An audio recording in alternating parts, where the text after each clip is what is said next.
मैं हूं शाह मोहम्मद इमरान और आप देख रहे हैं जाग मेरे शहर न्यूज़ चैनल। दिल्ली और आसपास ज्यादा बारिश होने की वजह से बाढ़ जैसे हालात बने हुए हैं। वीडियो में आप देख सकते हैं कि दिल्ली और गुड़गांव पूरा डूबा हुआ है।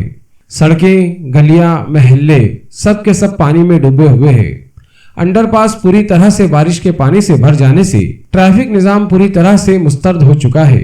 ये वीडियो दिल्ली और दिल्ली से लगकर गुड़गांव, जो आजकल गुरुग्राम से जाना जाता है, इसके हैं। गुड़गांव में ज्यादा हालात खराब है। आप देख रहे हैं जाग मेरे शहर न्यूज चैनल।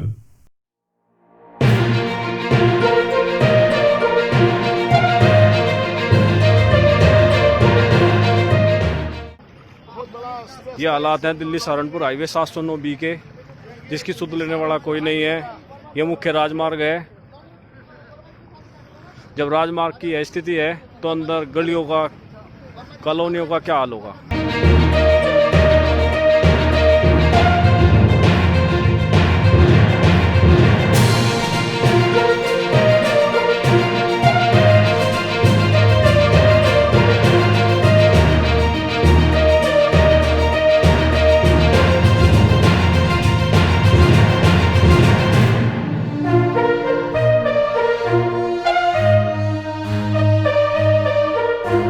ऐसे ही अवामी बेदारी वाली न्यूज़ के लिए हमारे YouTube न्यूज़ चैनल को लाइक, सब्सक्राइब और बेल आइकॉन को प्रेस करना ना भूलें।